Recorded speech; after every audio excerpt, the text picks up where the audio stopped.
нашите размислувања, односно и барањата на трговците е да оди во следната насока. Значи, нелогичноста се бара во таа смисла што овие придонеси што се плаќаат од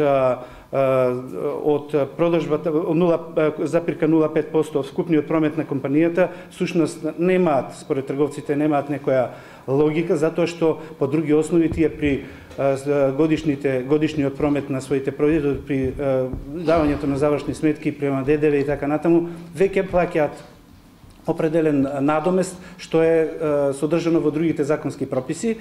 Тоа е една основа, а второ е нивното образложение дека пресметката на плаќањето на еден надомест од вкупниот приход на самата компанија е нелогично и заради тоа треба да се изврши определени измени во Законот за трговија, за која што тие предлагаат два основа. Прво, односно две решенија. Првото решение, значи да се воопшто укине обврската, односно обврската значи за плаќање на тие 0,05% од вкупниот промет на компанијата остварен во последната година, деловна година.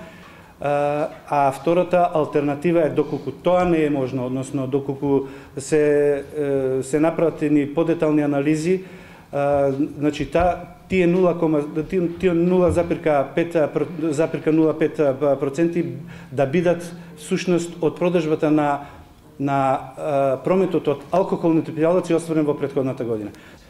Ние како комора имаме правено анализа што значи тој одраз, односно ефектите од тој надоместок, така да ги имавме во соработка со нашите најголеми супермаркети во земјата.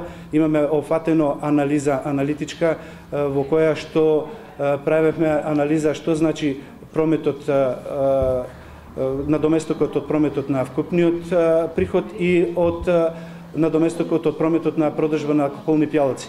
Разликата во издатоците е очигледна и видлива. Вие имате тоа можност да го видите и на самиот информацијата што ви е презентирана. Меѓутоа, она што е основно, сакам да кажам дека во таа анкета, односно анкета или соработка, ние опфативме за анализа 169 продажни објекти на 6 најголеми супермаркети во државата. Податоците покажуваат дека доколку надоместокот за продолжување на лиценцата би се сметал од прометот на продажбата на алкохолни пијалаци за периодот од 2 години, колку што трае периодот на важноста на лиценцата, просечно на секој продажен објект трошокот би изнесувал негде околу 16.000 денари по продажен објект, односно околу, да речам, изразено во евра, негде нешто над 250 евра на 2 години.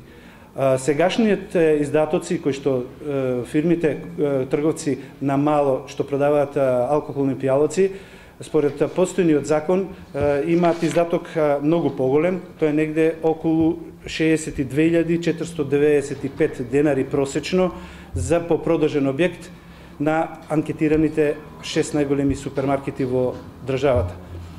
Значи, уште еднаш сакам да го нагласам влијанието, односно ефектот и оправданоста на трговците што бараат измена на Законот за трговија, што досега тоа како став и како барање беше присутно и беше и во разговори со представниците на Министерството за економија, во која што не би рекол дека нема слух, меѓутоа треба да се у суштина да се дообразложиме уште еднаш, да ги размениме аргументите и да кажеме за логичноста на барањето на трговските фирми.